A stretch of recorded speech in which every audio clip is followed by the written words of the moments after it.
Começando a edição número 27 do Na Cornetagem, e nós já vamos direto para os melhores momentos do jogo entre Noroeste e Grêmio Osasco, válido pela última rodada da fase de classificação, onde o Noroeste venceu por 1-0.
Falando desse jogo, o que vocês acharam como um prognóstico, né, para a fase desse mata-mata, essa última rodada da Série A3, como o Noroeste se comportou nesse último jogo dessa fase de classificação?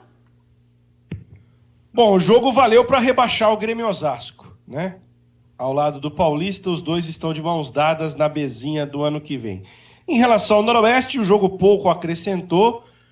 Talvez o Igor Pimenta tenha feito uma das suas melhores atuações ao longo dos 15 jogos que ele atuou pelo time. Para mim, fica muito claro que o Noroeste está pronto aí para a fase final. É uma equipe muito consistente no seu sistema defensivo. Teve um sobressalto no jogo contra o Comercial, mas era a partida de volta. e isso já foi contornado nos 3 outros jogos, né? O Noroeste só tomou um gol da equipe do Barretos, poderia até ter tomado do Grêmio Osasco, mas o time de Osasco é muito ruim, é muito incompetente. Aliás, estou para fazer um concurso aí, qual que é o mais fraco? O Osasco, o Grêmio Osasco no futebol ou Liga Sorocabana no basquete? É pau a pau. Mas sobre a próxima fase, fica aí a expectativa da volta do Yamada, acho que pode acrescentar muito nesse time noroestino, retornando, se recuperando de contusão, e com o material que tem, acho que o Luiz Carlos pode se virar, ele tem boas peças no meio campo. Me preocupa apenas a questão de finalização. O Noroeste, nesses 4 jogos de retorno, perdeu muitos gols. É algo que não pode acontecer no mata-mata, no jogo de 180 minutos, contra o adversário que cresceu nessas 4 últimas rodadas. O Nacional fez 8 pontos de 12 possíveis. É uma equipe que eu não diria que é um adversário dificílimo, é um adversário complicado, mas o Noroeste tem que tomar os seus cuidados. O Noroeste é favorito, mas é bom ficar bem atento e não vai poder vacilar contra o Nacional. Até porque o Fábio ele fez um levantamento muito interessante, né? Acho que ele até vai falar daqui a pouco sobre o péssimo aproveitamento no mata-mata das equipes que terminaram em primeiro lugar na primeira fase da terceirona nos últimos anos. Mas realmente preocupa essa boa fase do Nacional, né? Ele venceu o Primavera em casa nessa última rodada, tinha vencido a penúltima rodada também, então vem de 2 vitórias e 2 empates nessa retomada aí do futebol pós-pandemia. Pós não, né? Durante a pandemia, a gente está nela ainda, é bom lembrar.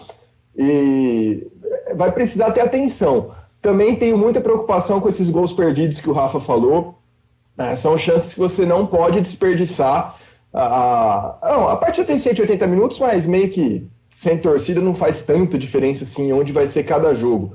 Mas a eficiência agora precisa ser a palavra-chave para ir avançando e chegar até pelo menos a final. Título em séries que não seja a primeira, né, não é tão relevante, não são tão relevantes assim, mas o objetivo realmente é chegar na final e o caminho não vai ser tão fácil assim não, porque o Nacional está com o time ajeitadinho. Exatamente. Bom, vamos lá, né? Sobre o jogo contra o Grêmio Osasco mesmo, não dá para tirar muita coisa, né?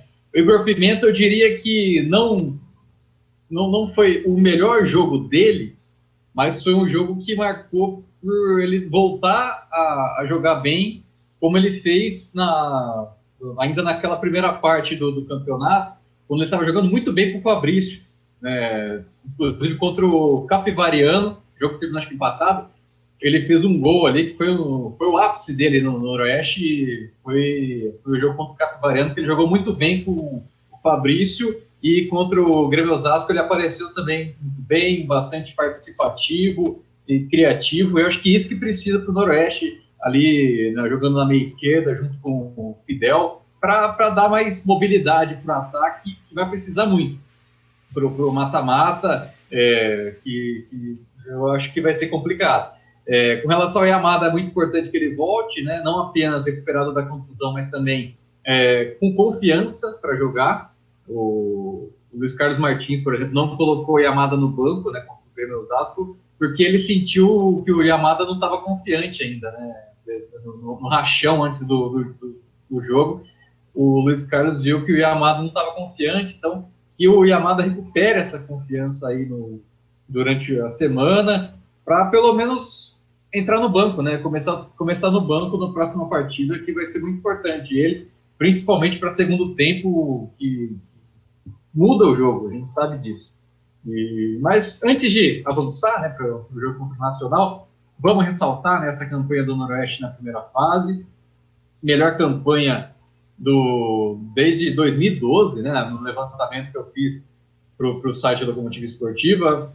Foi a melhor campanha do Noroeste, foi a melhor campanha desde 2012, ao lado do Belo Clube na temporada passada, né, com excelente aproveitamento, mas também, como o Guanais já deu spoiler aí, tem essa questão de ser um tabu, né, o time que termina na primeira colocação, difícil, são poucas as vezes que consegue manter essa áurea aí durante o mata-mata, né? De 2012 para cá, só 3 equipes tiveram sucesso, né? Terminaram em primeiro lugar e terminaram com acesso. Portuguesa Santista em 2018, São Bento e Rio Branco. Portuguesa Santista que tinha aquele time experiente, né? Acho que é muito importante que o Noroeste faça uso desses jogadores aí com mais rodagem e experiência para dar condições, né? Rafael Antônio pegou o microfone, ele vai falar, hein? Não, eu acho, em cima do que você está dizendo, eu acho que não precisa ser uma regra. É claro que os dados são importantes e interessantes e servem de alerta. Luiz Carlos Martins é um cara muito atento a isso. Mas eu acho que não precisa ser uma regra definitiva. Mas vejo o Noroeste, repito, favorito nesse confronto contra o Nacional, mas não é um favoritaço. Você não pode colocar assim 80% Noroeste e 20% para o Nacional. Eu vejo 60-40 pela experiência do elenco do Esporte Clube Noroeste, pela experiência do elenco. Porque, convenhamos, você não tem vantagem nenhuma nesse campeonato. Essa é que é a grande verdade.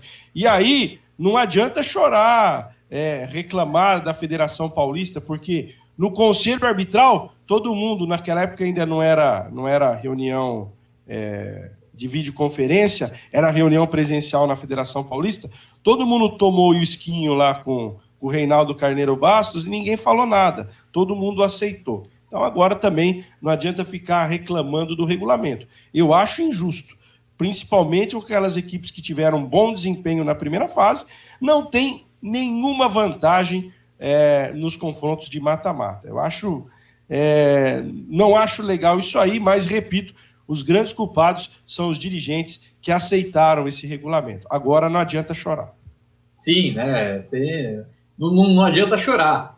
Mas, como você mesmo falou, não é regra, né? Mas é um aviso, né? Para falar que o mata-mata é outra história. O que aconteceu agora na fase classificatória acabou, né? Louvável desempenho do Noroeste. Agora o que importa é a fase seguinte, né? É um mata-mata que um detalhe pode pôr tudo por água abaixo. Então, o Noroeste precisa estar no seu melhor desde o jogo do próximo domingo. Acredito, sim, né, na capacidade do Luiz Carlos Martins, de manter o time focado, o Noroeste tem um bom elenco, principalmente tem uma defesa segura, né, e é fundamental isso para buscar o acesso. Mas ainda o que me preocupa é a linha de frente ali, né? O Del Rocha e o Pedro, embora sejam jogadores de boa movimentação, de criação de oportunidades, mas o time perde muito gol, né? Vai ser preciso aí ter um maior índice de aproveitamento para o time não sofrer e pode até mesmo não conseguir esse acesso. Então, é importante que a equipe esteja no seu melhor. E sobre o Nacional, né? Ainda na sexta-feira, né? A Locomotiva vai, durante a semana, aí, destrinchar o Nacional. Vou observar alguns jogos do Nacional aí, os 4 últimos, né? Depois do retorno e também o anterior, né? Antes da parada, para até ver como é que o time se comportou, né? Nessas mudanças e tudo mais. O elenco do Nacional é o mesmo de antes da pandemia ou eles também fizeram algumas trocas? Não, fizeram várias trocas, trouxeram alguns jogadores interessantes, inclusive lá do Nordeste. Mudou bem o elenco. É outro time. Não tomem como base Noroeste 2, Nacional 0. Se não me engano, foi no sábado de Carnaval esse jogo, né? Coisa assim. Sim. Não tomem por base esse jogo. É um outro jogo agora, é um outro momento. O Noroeste é outro. Não teve tantas mudanças, né? A principal delas foi a saída do Fabrício, mas o Nacional mexeu bem. O Nacional manteve algumas peças, mas os reforços que chegaram foram pontuais, deram uma qualidade à equipe, qualidade essa que ficou comprovada com a classificação em 8º lugar. O Nacional, nas suas 2 decisões, na fase de classificação contra o Rio Preto e contra o Primavera, foi muito bem, conquistando 2 vitórias. E não perdeu desde o retorno, né, do futebol. Empatou 1-1 com o Batatais, 0-0 com o São Bernardo, ganhou do Rio Preto por 2-1 fora de casa e ganhou do Primavera 2-1, né, jogando no Nicolau Lyon. É um time que eu ainda não destrinchei, mas eu já dei uma olhada ali, né? Tem aquela tradicional, né? Trabalho do Tuca Guimarães com 3 volantes, que trabalha na movimentação, se aproximando do ataque, utiliza bastante os laterais, né? Correndo pelos lados ali, é muito importante. O cérebro da equipe é o volante André Rocha, que jogou no Norusca, né? Veteranaço, né? Na equipe do Nacional. Eu acho que o André Rocha jogou no Linense, enfrentou várias vezes o Norusca, se não me engano. E jogou no Norusca também, em 2018. E é o cara que dá qualidade na saída de jogo ali e principalmente permite as descidas dos laterais. Um deles, né, o lateral esquerdo, Ricardinho, que também esteve no Noroeste, né, na passagem do Tuca Guimarães por aqui. No primeiro jogo não vai jogar, né, com o terceiro cartão amarelo, mas no segundo certeza que vai estar aqui, né, no Alfredo de Castilho para jogar. E, de fato, né, as bolas pelos lados são muito importantes para o Nacional, principalmente nessa retomada, time que está jogando muito nas bolas longas, e tem a presença ali de 2 meias atacantes, ali, o Wellington e o Guilherme Lobo, que são ali os principais jogadores de qualidade na frente, além do Tavares, né, que é um atacante aí que o torcedor nordestino não tem boas lembranças, né? Que jogou pelo Atibaia aqui e fez 2 gols. Exatamente, quando o Betão Alcântara era o técnico do Atibaia ainda. Vamos ver, eu acho que é um confronto que está aberto. O Noroeste tem um ligeiro favoritismo e até em cima disso, tanto o glorioso Igor Pimenta, o Pedro e o Luiz Carlos Martins comentaram a respeito do próximo adversário na sequência da Série A3. Importante, né? Acho que a gente se fechou ali no vestiário para terminar essa primeira fase com uma vitória, para nos dar uma confiança maior para essa sequência aí de mata-matas que vai vir. Obviamente que todos os jogos são difíceis, mas são vitórias aí construídas com muito suor e glória a Deus por isso. Com certeza, né? Na primeira fase a gente ganhou aí de 2-0, se não me falha a memória. Então, agora é um campeonato à parte, um jogo à parte, em que é matar ou morrer. A gente tem que se preparar bem, descansar bem, né? A gente não sabe esperar uma definição se terá jogo quarto ou no final de semana, mas temos aí com muita fé e trabalho a oportunidade de fazer um grande jogo e vamos trabalhar para isso, para que a gente possa passar aí e continuar a nossa caminhada rumo ao acesso. Primeiramente agradecer a Deus, né? Foi uma partida difícil, onde o time dele veio para defender e atacar também, porque estava precisando da vitória, mas graças a Deus fomos felizes e saiu uma vitória aí. Agradecer a Deus, né? E a equipe, junto com a comissão aí que vem me ajudando a cada dia de treino, trabalho, e seguir aí em frente, focado no mata-mata. Uma partida importante, onde a gente tem que entrar focado, porque é um novo campeonato. Temos que seguir trabalhando, tem que ficar ligado, porque mata-mata é uma chance só e matar o jogo. E tudo o que nós combinamos no segundo tempo deu certo. Só não saiu os gols. Eu acho que nós criamos muitas oportunidades no segundo tempo. Poderia até ampliar o placar, mas o importante foi o resultado. Eu acho que o jogo foi bom, foi um jogo onde que nós queríamos vencer para a gente manter esse ritmo de vitória, né? A gente vem de 3 vitórias consecutivas. Agora a gente tem que pensar no mata-mata. Todo mundo queria chegar, nós chegamos. O Noroeste hoje, graças a Deus, graças ao esforço de todos, né? Com uma certa até dificuldade que o campeonato nos oferece. O Noroeste terminou em primeiro lugar e com todos os requisitos positivos à sua frente. Foi muito bom, a campanha do Noroeste foi maravilhosa até agora. E agora a gente vai pensar no mata-mata, vou estudar bastante o time adversário, como eles vão estudar o Noroeste. É jogo de xadrez, tem que ter tranquilidade, não pode ter lentidão, tem que ter rapidez, não pode ter apavoro. Muita calma nessa hora, nós vamos jogar o nosso jogo, como a gente vem jogando. O que não pode é travar a cabeça de ninguém. Realmente o torcedor faz falta para nós. Mas todos os times estão jogando sem torcida, mas a nossa torcida, neste momento, ela é diferente. Ela nos ajuda muito. Eu acredito que num jogo desse aqui hoje, se nós tivéssemos um torcedor, nós podíamos ampliar para 2, 3 ou até 4 em matéria de gols. Realmente, eu como treinador, os jogadores também, nós estamos sentindo muita falta do nosso torcedor aqui no estádio. Mas vai fazer o quê? Vamos manter o que é determinado e procurar fazer o nosso jogo. Daí ouvimos os protagonistas, pode-se assim dizer, né, dessa vitória do Noroeste nessa última fase de classificação e também boa campanha, né, que o Noroeste fez na fase de classificação, a gente até temia um pouco quando voltou dessa paralisação por conta da pandemia, que o Noroeste não tivesse o mesmo aproveitamento, porque perdeu o Fabrício, que era o seu principal homem-gol, mas conseguiu aí a primeira colocação na fase de classificação e agora vai enfrentar o Nacional. Fazendo um pouquinho, né, de futurologia, quem se dá bem, relembrando também, né, os confrontos dessas quartas, quem vocês acham que vai que vai se sair melhor nesse primeiro jogo, desse confronto das quartas? Eu acho que no Nacional e Noroeste eu tô com um pressentimento de empate domingo em São Paulo. 1-1. Oi? Cheirinho de 1-1. Eu tô com você, acho que vai ser 1-1. Não, eu acho que não vai ter 4 gols, não. O Noroeste é uma defesa muito consistente. E que bom, porque o Pablo voltou a jogar bem. Pelo menos teve uma coisa boa no sábado. O Pablo, aliás, Barretos, agradeço o Pablo, hein? Tá certo que o Grêmio Osasco é fedido, mas o Pablo salvou a permanência do Barretos na Série A3 do Campeonato Paulista. Nos outros confrontos, Linense e Comercial, acho um confronto perigoso para o Comercial. O Linense completo é um time interessante, com o Thiago Humberto e companhia. Acho que pode dar trabalho. Muita gente está cravando aí o Comercial pela camisa. O Comercial tem um time interessante, tem tradição, mas do outro lado também tem um time muito interessante e perigoso. Temos Capivariano e Velo Clube.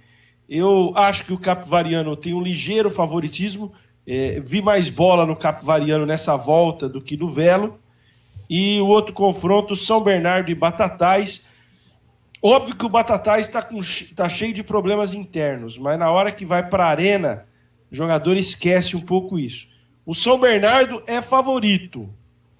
Talvez de todos os confrontos, é o que tenha uma maior proporção. Colocaria 70-30 no confronto São Bernardo e Batatais, 60-40 Noroeste e Nacional.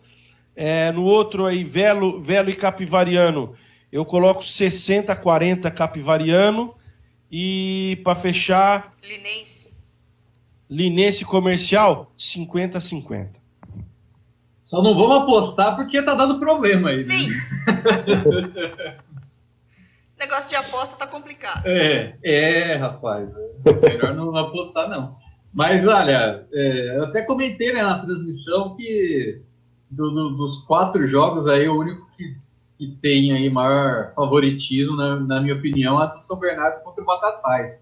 O resto está bastante equilibrado, inclusive Noroeste Nacional.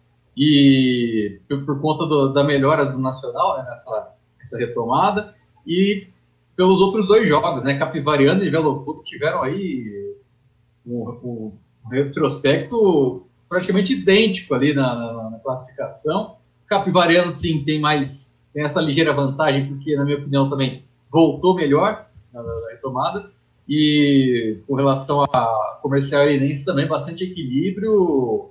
O Comercial é um time que tem suas qualidades também, mas dá uns momentos de bobeira na equipe que pode atrapalhar, né? Pro mata-mata, inclusive, né? Mas o favoritismo é do Comercial. Não tem como negar. Lucas? Não, eu concordo com ele sim. Realmente, vou repetir. Com vocês dois, vou falar pela terceira vez aqui. O São Bernardo é favorito contra o... é o favorito, mas eu acho que pode dar Linense contra o Comercial, viu? Apesar do Linense ali ter esse possível... Não o envolvimento do Linense, mas a partida do Linense está envolvida nesse problema de manipulação de resultado, de apostas, etc., você acaba mascarando um pouco. Mas eu gostei do que eu ouvi do Linense também. Eu colocaria Linense contra o Comercial favorito, porque o Comercial dá uns apagões. E eu não imagino que isso vá se resolver para uma fase de mata-mata. Assim, a Série A3 é meio difícil você esperar isso também, né? Então, de resto eu tô com vocês. Eu acho o Noroeste ainda favorito contra o Nacional, mas o Nacional muito bem. talvez a principal equipe desse retorno, não sei, teria que parar para pensar um pouco melhor nisso. Mas qual que é o outro confronto? Capivariano e Veloclube também. Capivariano levemente favorito, eu tô com vocês nessa. Eu só apostaria um pouquinho mais no Linense, eu acho. Lembrando que se o Linense eliminar o Comercial e passar os nossos prognósticos aqui, o Linense pega o Noroeste na semifinal, porque há reclassificação. Lembrando que os pontos continuam sendo somados, e aí vale, né? O primeiro da classificação geral pega o quarto entre os classificados, evidentemente. Segundo e terceiro. Então, não tem confronto definido. Por exemplo, antigamente o primeiro contra o oitavo pegava o vencedor do quarto e quinto. Agora não. Se reclassifica a cada final de fase. Então, porventura, vamos dar um exemplo aqui. O São Bernardo passa pelo Batatais, o Noroeste passa pelo Nacional, o Capivariano passa pelo Velo e o Linense passa pelo Comercial, aí Noroeste e Linense na próxima fase.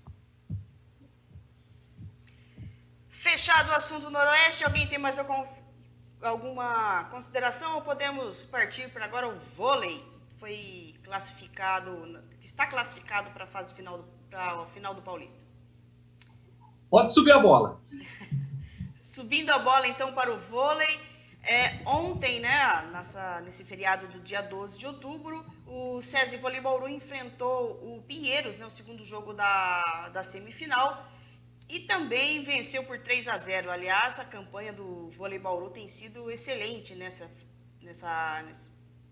Campeonato Paulista, nesse torneio, né, vamos assim dizer, porque não é bem um campeonato, né, parece mais um torneio pelo número de equipes e tudo mais. Foi um grande jogo? O que vocês acharam do jogo? Eu queria falar uma coisinha sobre o superdimensionamento que as coisas às vezes tomam. Teve uma conversa aí que o Bruno Voloche escreveu que o campeonato foi manchado pelo erro da arbitragem no lance da Brenda Castilho. Menos. Isso no jogo 1, né? Isso. O Bruno Voloche é um cara que é especializado em voleibol, só que ele é aquele típico jornalista que ele persegue determinadas pessoas. E eu acho isso muito ruim. O jornalista não tem que levar para o lado pessoal e perseguir A ou B. Tem que fazer o trabalho dele com isenção, profissionalismo, neutralidade. Não é o que ele faz. Não só persegue, como tem outras cositas más também. Deixa pra lá. Mas o que eu quero dizer é o seguinte, não é uma bola que a arbitragem errou que vai manchar o campeonato. Menos. Vai definir o campeonato, né? Bem menos. A arbitragem errou, fato. Mas com erro ou acerto da arbitragem, Bauru ia vencer o Pinheiros na sexta-feira, como venceu bem, com propriedade, como venceu ontem. Está no melhor momento, é mais time, tem mais elenco, mais investimento que o Pinheiros. Fez a sua obrigação de finalista. Esse é um ponto. E méritos ao Anderson Rodrigues, que está diante do elenco que ele tem, até aqui fazendo um grande trabalho. Esse é um ponto que eu quero colocar, e o seu Bruno Voloche não pode depreciar isso. Ele não tem o direito de depreciar isso. Segundo ponto, agora falando do Anderson, que é um cara que eu gosto, que eu respeito. Um pouquinho menos, Anderson. O Campeonato Paulista não é tudo isso que você superdimensiona, né? O Campeonato Paulista hoje é um torneio preparatório para a Superliga. É um campeonato de pré-temporada. Você fica bravo quando a imprensa fala isso, mas é um fato. E a culpa não é sua, não é minha, não é do Fábio, não é da Cristiana, nem do Lucas. A culpa são dos dirigentes, inclusive da sua equipe, que juntamente com a Federação Paulista aceita esse tipo de campeonato. Que há muitos anos o Campeonato Paulista de Vôlei não é mais o Campeonato Paulista de Vôlei. Eu lembro que quando eu comecei a militar na crônica, e eu não estou querendo dar uma de dinossauro aqui, mas o Campeonato Paulista de Vôlei se jogava em turno, retorno, tinham 8, 10 equipes, era diferente de hoje. Hoje, para ter 6 equipes, é um perereco, né? É difícil você ter 6 equipes numa elite. A federação, com a conivência dos clubes, esvaziou o campeonato. Isso vale, daqui a pouco eu vou falar sobre o basquete também. Não adianta mais a gente superdimensionar Campeonato Paulista. Campeonato Paulista virou torneio de preparação. E daqui a pouco, no caso do basquete, eu vou falar até um agravante. Para jogar como jogou ontem com a Liga Sorocabana, é preferível fazer amistoso com o Minas, com o Flamengo. Eu acho que é muito mais produtivo do que jogar com um time incipiente e que não tem nenhuma condição de jogar a competição. Mas vamos Como não? O pessoal estava treinando escondido. Depois a gente entra nesse mérito. Mas voltando ao vôlei, para não perder o raciocínio. Então, Anderson, é assim. Eu acho que você tem tudo para ganhar o Campeonato Paulista. O time está bem azeitado, está bem montado, está rendendo, está dando liga. As meninas, você percebe que o ambiente é bom, estão se dando bem. Talvez seja o elenco de maior convivência harmoniosa na história do SESI Vôlei Bauru. Só que não venha tomar Campeonato Paulista como parâmetro de temporada. Campeonato Paulista não é parâmetro de temporada. A gente tem que avaliar que, nesse momento no voleibol brasileiro, o voleibol de São Paulo ainda está no estágio abaixo do voleibol mineiro, falando de feminino, né? E ali, no mesmo nível de voleibol carioca, principalmente de Sesc Flamengo.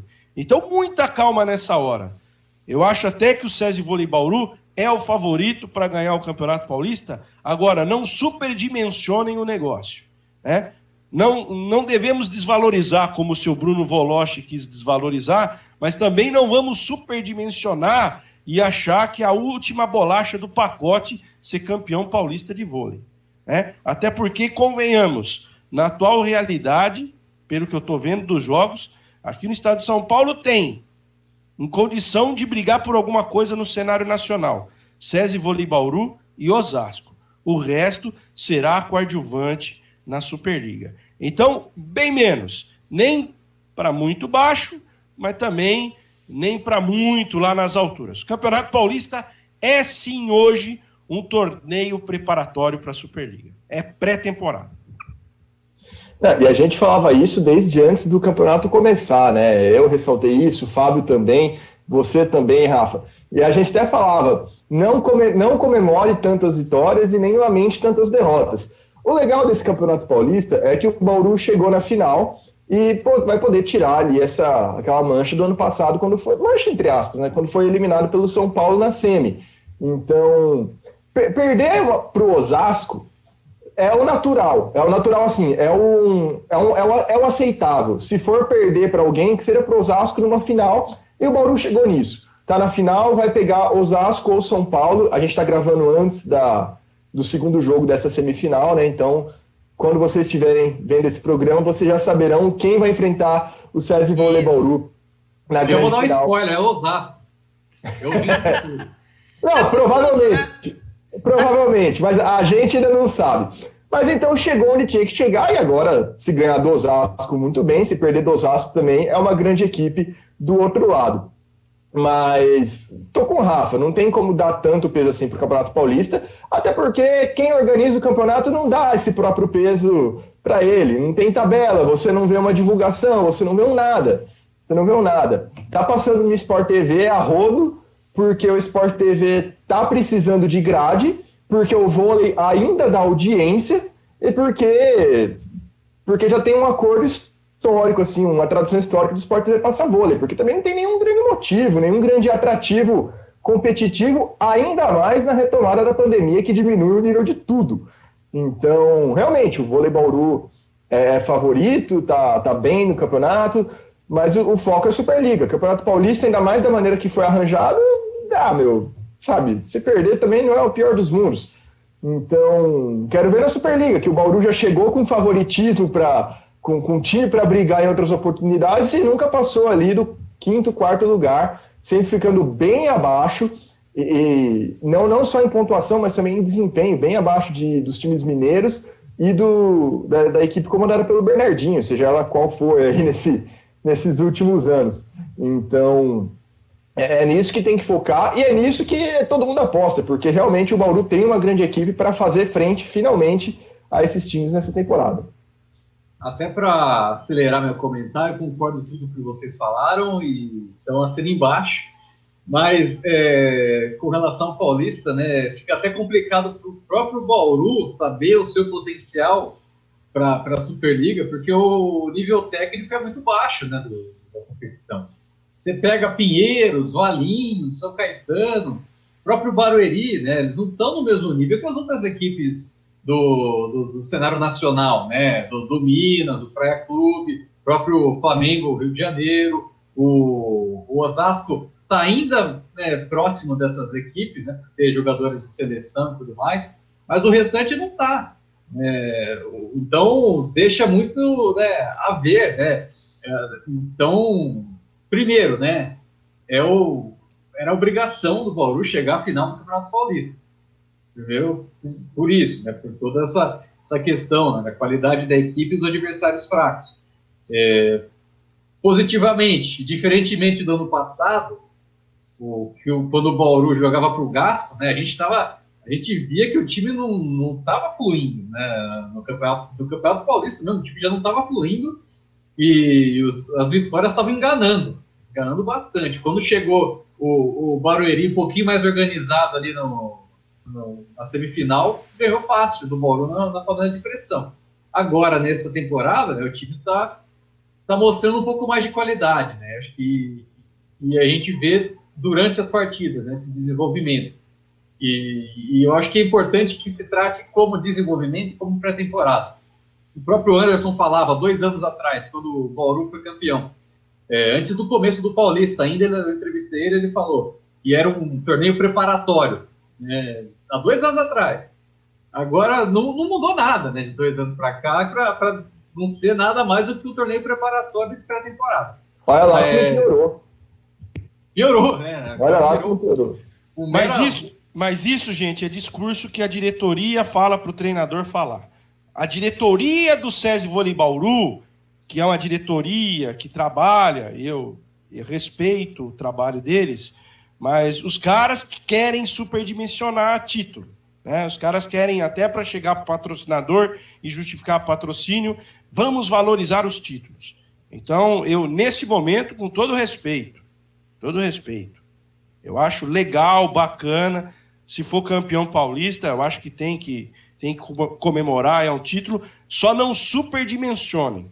Só não venham dizer que, pelo fato do SESI Vôlei Bauru ser campeão paulista, até porque está no melhor momento que o Osasco, e eu acredito que essa vai ser a final, Bauru é favorito para a decisão do torneio pré-temporada, que é o Campeonato Paulista. Não superdimensionem e comecem a achar que somos favoritos da Superliga. Até lá, há um longo caminho a ser percorrido, tem outras equipes. É bom lembrar que, num amistoso recente, a gente tomou um totó do Minas, né? Lá em Belo Horizonte. Foi 3-0, o nosso time não foi bem nesse primeiro amistoso. Então, muita calma nessa hora. Eu acho que a gente não deve desvalorizar, mas também não deve superdimensionar. E, falando nisso, a Mara do Borel e o Anderson avaliam a classificação para a decisão. Eu estou muito feliz que a gente conseguiu chegar na final. A gente tem muito para evoluir, mas graças a Deus a gente está fazendo bastante esforço para que essa química aconteça o mais rápido possível, porque até mesmo a gente não pode ficar esperando, né? A gente tem que jogar, a gente tem que correr atrás. Mas a tendência é melhorar, se Deus quiser. E a gente agora só está aguardando, né, para ver quem a gente vai jogar, mas não tem como falar nada ainda, né? É esperar.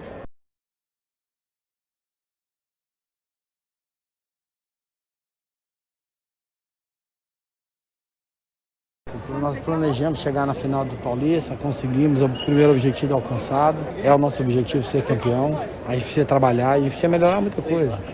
O grupo está respondendo bem, cara. Estou feliz, o grupo responde muito bem a situação do jogo, a situação assim.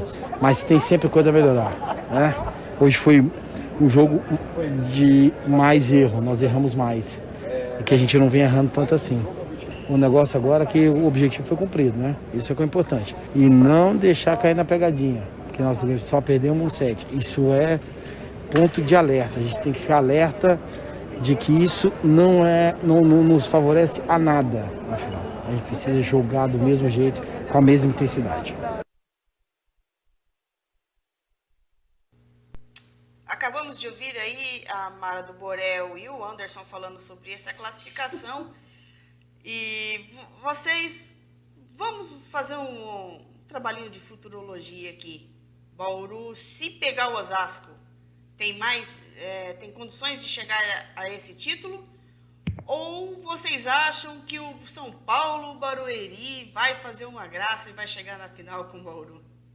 O raio não cai duas vezes. Esquece. Não vai ser toda hora que o Zé Roberto vai conseguir a façanha que conseguiu ano passado, até porque o elenco é diferente. E agora, vendo os jogos, com mais calma, com mais tranquilidade, eu acho esse elenco atual do São Paulo Barueri mais fraco do que do ano passado. O Osasco passa, a final é Bauru e Osasco, e eu coloco aqui a proporção. Tá 70-30 para Bauru ser campeão. Bauru é favorito, porque tem um bom time. Em termos de estado de São Paulo, na minha opinião, hoje, é o melhor time do estado de São Paulo. Só que eu acho que a gente tem que ter calma para analisar Brasil. Superliga, Campeonato Brasileiro. Aí a pegada é outra. Nosso time, tá numa melhor aura, nosso time tá mais unido, tá dando mais liga. Eu acho que o Osasco até tem potencial, tem jogadoras individualmente falando que a gente tem que respeitar aqui, Tandara, por exemplo, hoje é uma jogadora que pode desequilibrar na final, mas o momento para Bauru é mais favorável. Se eu tivesse que apostar numa bolsa de apostas, eu daria 70-30 para Bauru. Cuidado com a aposta. Não é mas eu não fico ligando para jogadora aliciano. Pode ficar tranquilo. Menos mal. Bom, o favoritismo é do Bauru, até pelo que vem jogando, a Dani Lins está fazendo um início de temporada muito positivo, É claro que a gente não está no melhor nível, do cenário nacional, mas ela está jogando muito bem, está retomando aí a forma de que não tinha há alguns anos, e o time funcionando com a Tiffany, Sueli, Colina, centrais, jogando muito bem, Brenda Castilho entrando já enturmada, com o time. É claro que a gente ainda não viu em nível nacional, mas a nível paulista, o Brasil Vôlei Bauru vem muito bem e, de fato, tem esse 70-30 aí contra o Osasco, mas o Osasco vem mordido há 2 anos. 2 anos estão remoendo esse resultado aí de final, e talvez a preleção ali vai ser em cima disso. Mas, já que a gente falou de pressão de diretoria, para discurso de diretoria para valorizar título, então que o time foque no Super 8 aí que vai ter antes da Superliga, que vai ser um campeonato um pouco mais elaborado, com adversários de maior qualidade, para a gente ver de fato até onde que o Bauru pode chegar nessa temporada, que vai ser nesse torneio aí um belo momento para a gente acompanhar, que vai ser mata-mata, tudo mais. E aí vai cruzar com o Osasco de novo, cara? Vai ser uma overdose esse ano de Bauru e Osasco. Vai enjoar. Todo ano é assim, Ano passado... Que nem Bauru e Franca... É que nem Bauru e Franca no basquete. Enjoa, cara. É clássico, pô. Clássico. Não, mas os 70-30 do Rafa é a possibilidade da Tandara fazer 30 pontos num jogo e resolver a parada. Mas tem também Jaque, tem Bright, é um time estrelado, é um time mais experiente, mas quando a gente fala envelhecido, dá uma conotação negativa, Parece que é um monte de senhora com bengala jogando, e não é isso. Talvez seja mais cascudo. Sim. Só que eu vejo... Só que o nosso time tem casca também. Se tem as nega véia lá, tem as nega véia aqui também. Não, mas é um time perigosíssimo do Osasco ainda, O Bauru é favorito, eu acho mais completo, também tá num momento melhor, mas foi o que eu disse, perder para o Osasco também acontece, viu? Não é possível. Foi um comentário meio Abel Braga, assim, perder é normal, perder para o Osasco é normal. Foi lindo. Foi lindo. Fernando Diniz, né? Ó, segundo tempo a gente ganhou. Tá? Vamos ganhar. Ganhamos o segundo set, né? Brincadeira. Vamos então ao próximo assunto, o basquete, que jogou ontem também, nesse feriado de 12 de outubro, contra o Liga Sorocabana. Ainda bem que o pessoal treinava escondido, né? Imagina se não tivessem treinado. Brincadeira, né? Eu vou falar uma coisa para você. A gente estava até falando isso em off. O Rinaldo, antigamente, eu até achava engraçado, divertido, folclórica a figura do Rinaldo. Mas, analisando bem com o passar dos anos, eu acho que ele mais atrapalha do que ajuda o projeto em Sorocaba. E vou dizer por quê. Né?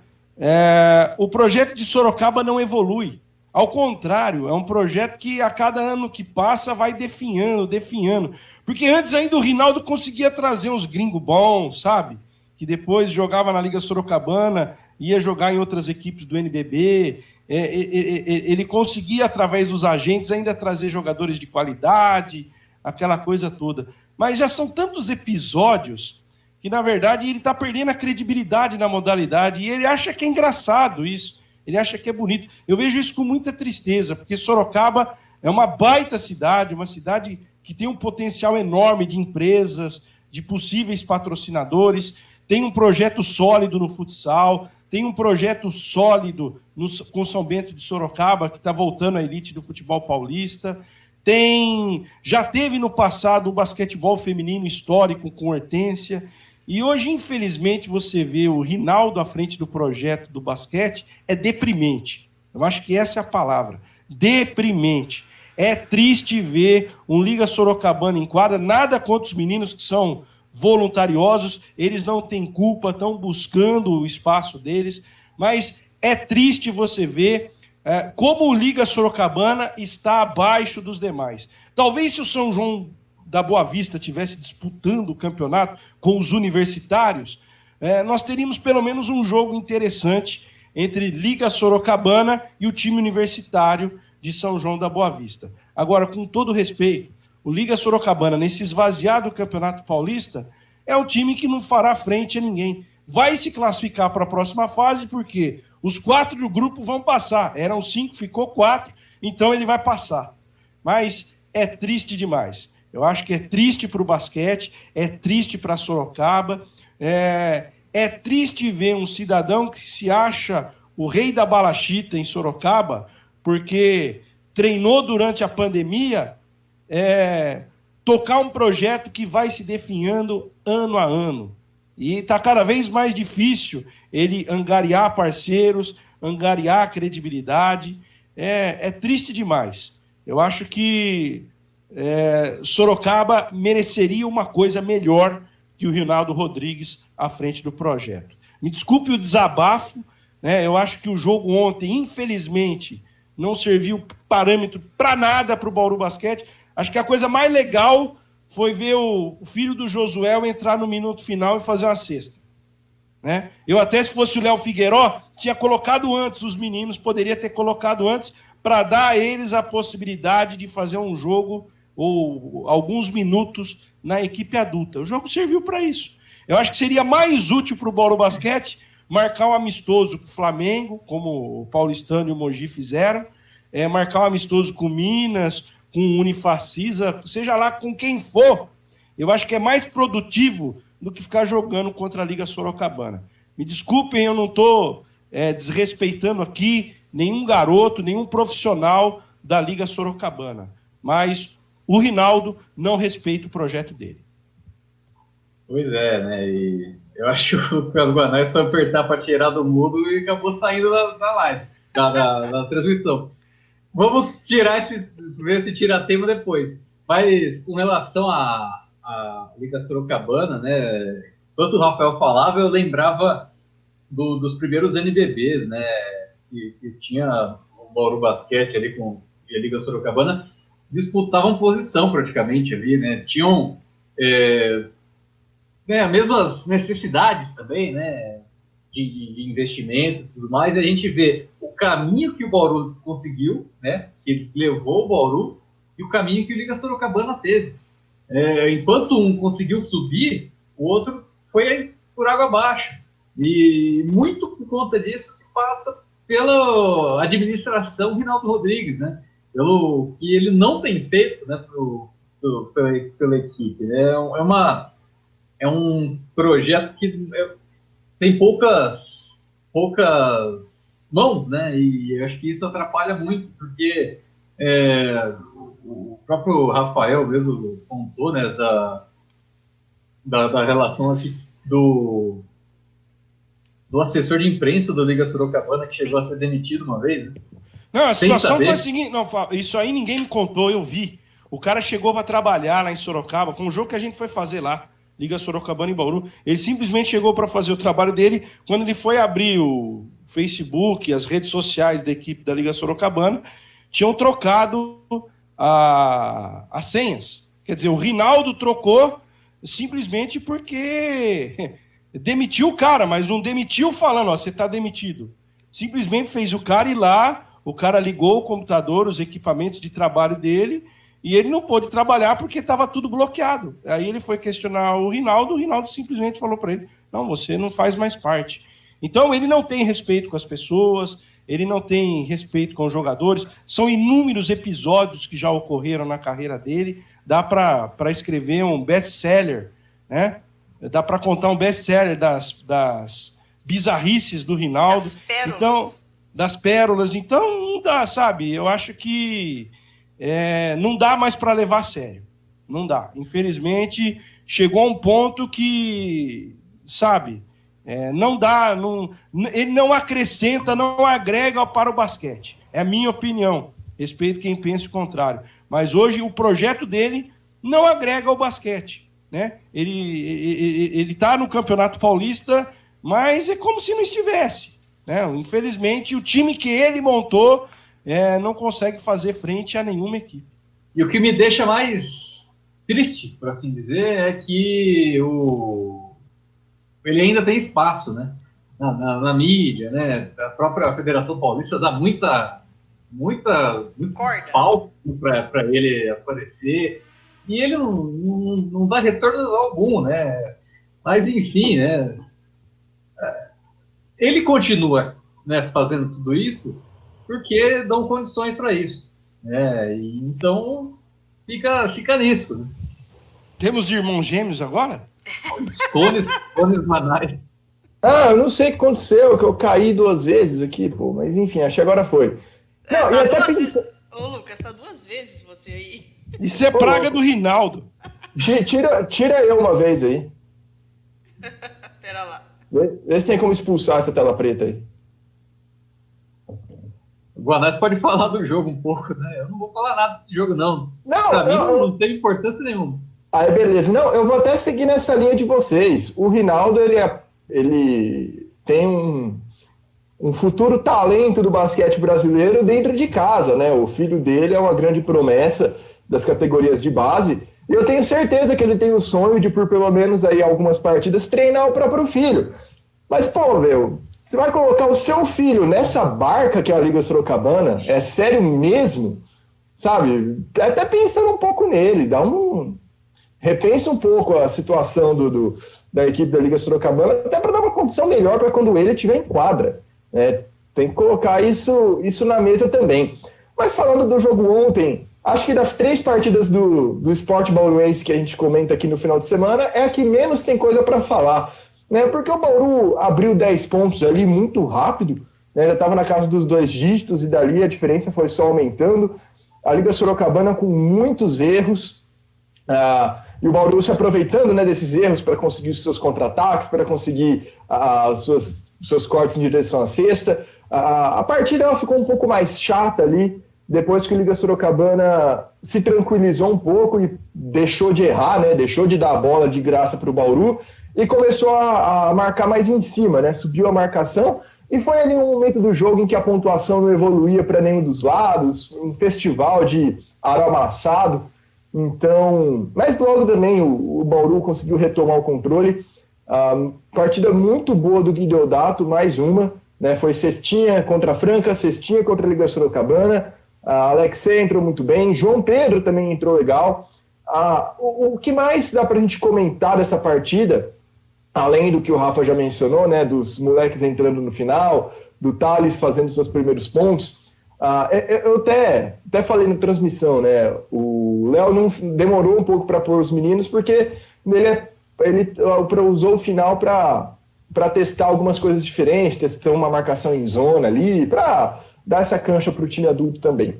Mas o que mais chamou a atenção é o nível do Dikembe, né? Ele ainda está visivelmente acima do peso, ele está com muito problema no tempo de bola, está com muito problema na movimentação. O Salatiel ontem conseguiu dar uns 2, 3 giros nele, que não conseguiu contra mais ninguém, não conseguiu contra Jaú, João Pedro, Tairone, mais ninguém. E ele está errando o tempo de domínio, de passe, de tudo. O Dikembe está precisando de um intensivão antes de começar, não digo nem os playoffs, até porque é outro campeonato paulista esvaziado e que não tem tanto valor. Aliás, sobre isso que é aberração, hein, Lucas, o regulamento. Você joga aí espaçado no mês, aí depois você vai fazer 2 quadrangulares, né? Você vai fazer 2 quadrangulares, estilo Final Four, e eu confesso para você que esse ano os caras estão conseguindo, hein? Os caras estão conseguindo, os caras estão caprichando em regulamento. Hoje eu estava lendo com calma. Agora, depois que terminar essa primeira fase que está espaçada, aí você vai jogar 3 dias seguidos, uma semana, 3 na outra, se você passar. São 2 quadrangulares. Não tem para se apontar o campeão. É estilo Final Four, não é isso? Não, vai sair mais 2 quadrangulares, né? São 9 times, vai cair para 8. A ideia era de 11 cair para 8, mas no final das contas vai ser de 9 para 8. E aí o primeiro de cada quadrangular vai fazer a final. Então, dá uma lida lá no regulamento, que eu acho que mudaram. Mudaram no meio? Quadrangular. Não, pega lá o regulamento depois da federação do campeonato. Vai passar são 2 quadrangulares, aí passa 2 e aí tem um quadrangular final. Foi o que eu li hoje. Eu li antes do campeonato começar, meu. Só se mudaram no meio. Aí é sacanagem. Sacanagem não, né? Normal. Vai esperar o quê das federações paulistas de basquete e vôlei? A Federação de Vôlei divulgou a tabela do campeonato com um jogo na semifinal. Dá um minutinho aqui que eu vou procurar, eu vou ler para vocês. Beleza. Enquanto isso, vamos ouvir o Gui Deodato e o Figueiró, que falam sobre a vitória de ontem.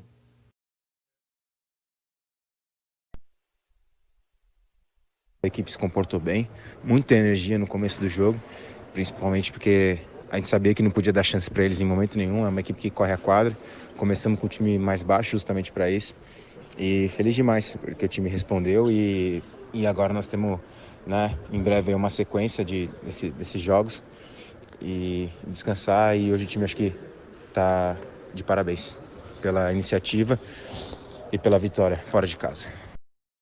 Sei que a gente está evoluindo, foi um jogo bom. Acho que cada vez mais a gente está jogando na intensidade que a gente quer que a equipe jogue nessa temporada. Estão assimilando muito bem. Estou satisfeito, acho que pecamos um pouco no rebote nesse jogo, mas é algo que a gente vai trabalhar e corrigir para o jogo de Mogi. O jogo de Mogi é um jogo que a gente sabe da dificuldade de jogar lá, uma equipe sempre muito bem treinada pelo Guerrinha, e a gente tem que estar firme, jogando forte como a gente jogou hoje, corrigindo alguns detalhes, para a gente poder ter chance de sair com mais uma vitória.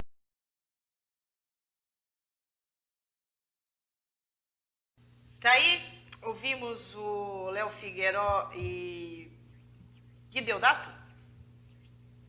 O que vocês acharam aí das considerações deles? Mais alguma consideração sobre o jogo, sobre o campeonato? Já achou aí, Rafinha? Já achei. O regulamento é o seguinte, eu sei que o Guanais vai querer fazer um comentário sobre o Tairone, ó. O campeonato será disputado em 3 fases. Eu até tomei um cuidado aqui para ver se eu estou vendo o ano certo. Sistema de disputa... Cuidado que pode estar... Não. Estou vendo aqui, ó. Sistema de disputa, campeonato estadual, divisão especial masculina 2020, certo? Então, aqui, ó. Artigo 3º. O campeonato será disputado em 3 fases. Fase inicial, fase de classificação, fase final. Na fase inicial... As associações comporão 2 chaves, A e B, jogando em turno único, conforme tabela elaborada. classificam-se do primeiro ao quarto lugares nas chaves A e B. Ou seja, como o Guanais colocou aí, de 9 vão ficar 8.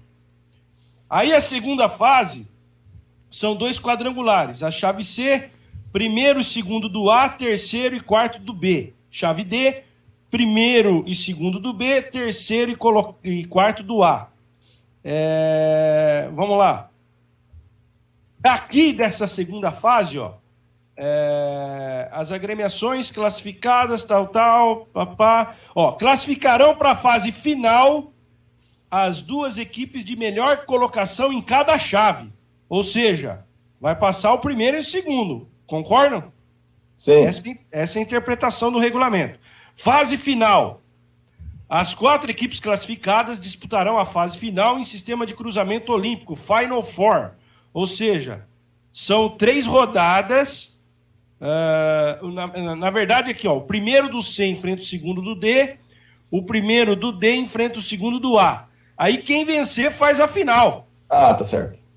Então, na verdade, não é, a última fase não é quadrangular. Mas ao invés de passar 2, que seriam um de cada chave, que seriam os finalistas, vai passar 2. Então aí nós vamos ter a chamada semifinal em jogo único, e os vencedores fazem a decisão do campeonato. Então esse é o super regulamento da federação. Conseguiram fazer um campeonato de 9 equipes, 3 fases. Fizeram mágica aí, né? Não, e com isso a Liga Sorocabana não vai ter nem a chance de enfrentar o Osasco, né? Que é onde poderia dar jogo, apesar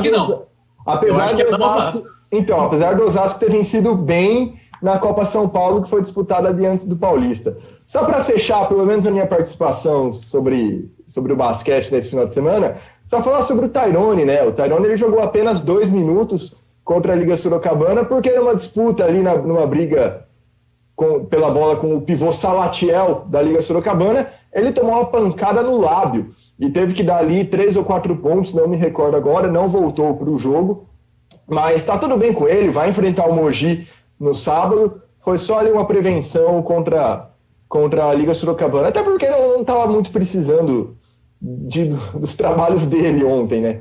Então, ele fez ali o curativo que precisava, já colocou foto no Instagram e tudo. Aliás, se na transmissão a gente mencionou que o Alex está sendo bem alimentado pela Camila durante esse período de isolamento pela Covid, o Tairone está fazendo a limpa nos restaurantes de Bauru.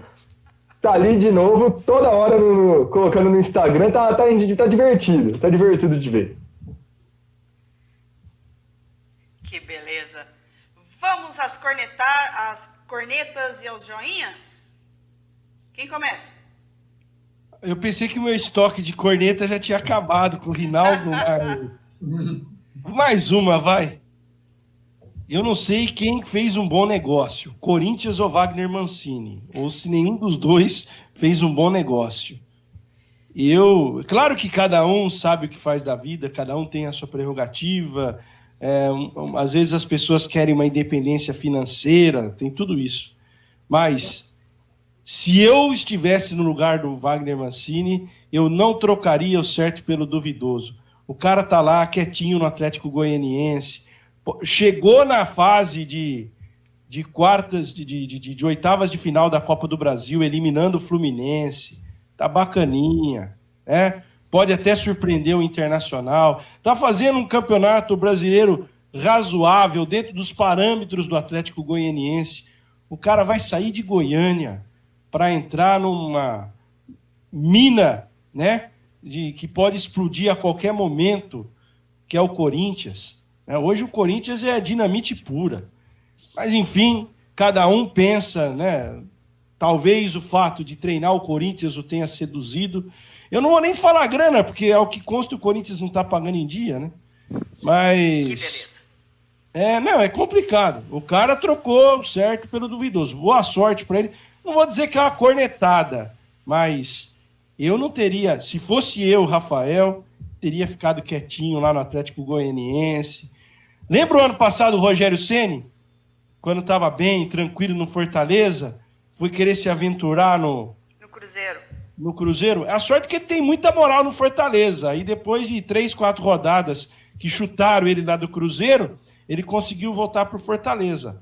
Agora, eu não sei se o Wagner Mancini vai ter a mesma sorte. Se levar 3 ou 4 troletadas no Corinthians, voltar para o Atlético Goianiense.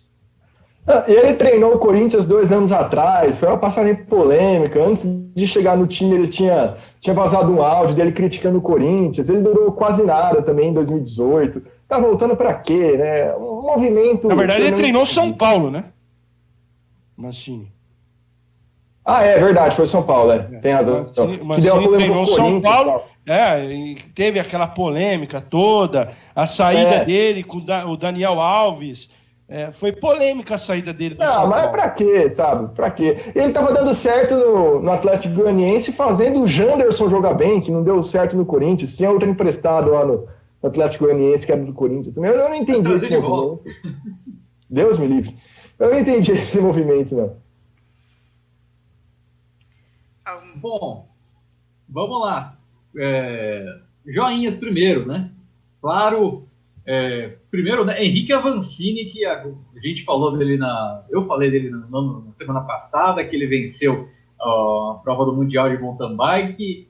Agora ele assumiu a liderança, né? A primeira posição do ranking mundial de ciclismo Mountain Bike, e segue aí com uma promessa de medalha para Tóquio. Agora, Tóquio 2020 em 2021 nas Olimpíadas, né? Outro destaque também, Rafael Nadal é o cara no saibro, conquistando o 13º título de Roland Garros, e o primeiro título dele foi em 2005. Olha só como a gente tá velho, né? 16 edições depois, ele ganhou 13, né? 13 em 16. Então é um cara que domina mesmo o saibro, né? E falando em domínio, né? LeBron James, com o título do Lakers, o título em homenagem ao Kobe Bryant, né? E também o Lakers, que, na minha opinião, aí, né, para ser o maior jogador do século XXI. Não gosto muito de comparação, mas no século XXI ali, que a gente está mais perto, né, para ver, e no modelo, né, que vem sendo jogado no século XXI, o LeBron James é o grande cara, e até porque ninguém nunca foi protagonista em tantos projetos diferentes e rendeu tanto quanto o LeBron. Foi MVP das finais em 3 franquias, foi estrela no Cleveland, lá no começo da carreira dele. Depois, que ele não ganhou título, depois foi para Miami, em outro projeto, também foi protagonista, aí foi campeão. Voltou para Cleveland, protagonista também de outro projeto, campeão, agora em Los Angeles. Então, pelo menos 4 projetos aí, né, que ele foi fundamental em cada um deles, e merecidíssimo, né, esse título do Los Angeles Lakers. E para encerrar as joinhas, também no basquete, vai para a Sue Bird, armadora do Seattle Storm. O Seattle Storm foi campeão da WNBA, e a Sue Bird, aos 39 anos, conquistando também o seu 4º título da WNBA, o 4º pelo Seattle Storm, e nível de conquistas assim, bem igual ao do LeBron James mesmo, né?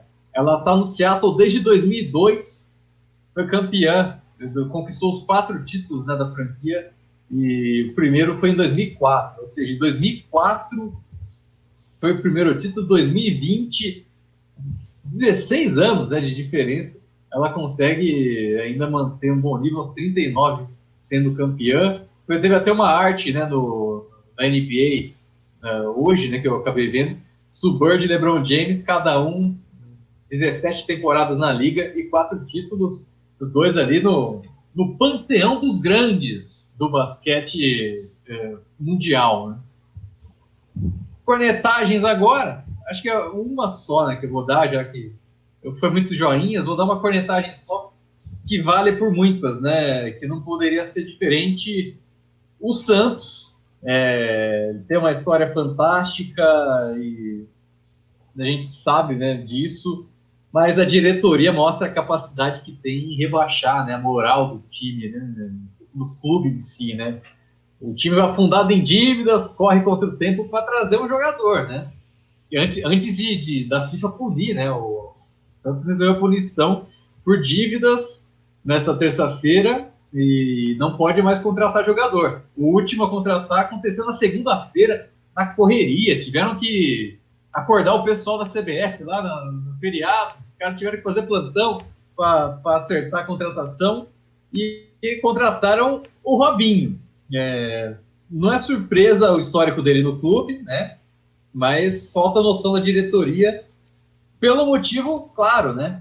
Robinho foi condenado em primeira instância na Itália por estupro em 2017. A primeira instância lá, o Lucas Guanais, que tem um pouco mais de conhecimento no jurídico do que eu, não formou em direito, mas tem uma passagem na escola. Mas na Itália a primeira instância é diferente do Brasil, né? Eu até vi que o Robinho, na primeira instância lá, ele foi condenado por tribunal, né, e júri popular, e pegou 9 anos de cadeia. Então está recorrendo, né, para a segunda instância, mas se estivesse na Itália provavelmente estaria preso. E o Santos acabou aí passando pano, né, e premiando um condenado por estupro, numa atitude aí que não levou apenas a críticas da mídia, mas também da torcida, né? O Santos fez ano passado, né, campanhas, né, contra o estupro, levando faixa e tudo mais. Aí contrata o Robinho, condenado por estupro, que uma atitude que até mesmo os patrocinadores agora estão questionando, né? Então, o Santos está numa enrascada com essa contratação do Robinho. E antes que a torcida fale, né? Muita gente também fala que é mimimi, né? Que a contratação do Robinho é um jogador que tem história no clube, é só isso. Não, gente, ele cometeu um crime grave, né? Ele é um criminoso, tem que ser tratado como tal, né? E da mesma maneira que... Pode falar. Não é legal, não é moral, e sobre o ponto de vista técnico também é questionável. Sim, não rende o suficiente. Não rende Tava mal na Rússia. E outra, antes de ir para a Rússia, ele fez um leilão ali entre os Santos, que é o time do coração dele, e o Atlético Mineiro. O Atlético Mineiro pagou mais, ele foi para lá. Então também, esse amor não é muito recíproco, ao que consta. E da mesma maneira que a gente sempre repudia, né, quando tem as tentativas do goleiro Bruno, né, de retornar ao futebol, né, o assassino Bruno, a gente também repudia, claro, essa chegada do Robinho no Santos. Pessoas assim, né, condenadas pela justiça, precisam primeiro pagar, né, pelo que fizeram, e também não merecem, né, virar ídolo, né, seguir como ídolos de clube de futebol, gente. Né, um clube tão popular como o Santos, ter o Robinho como ídolo é uma brincadeira. Bom, seguindo as minhas aqui, para não ficar repetitivo, a minha cornetagem foi para a Confederação Brasileira de Handebol. O handebol brasileiro nunca teve muita tradição, mas aí a partir do meio da década passada conseguiu ali numa geração muito boa, principalmente feminina, ter destaque internacional, vencer o Mundial. E com tudo isso, a politicagem começou a ser mais vista, né? Tanto pela imprensa, começou a receber mais atenção.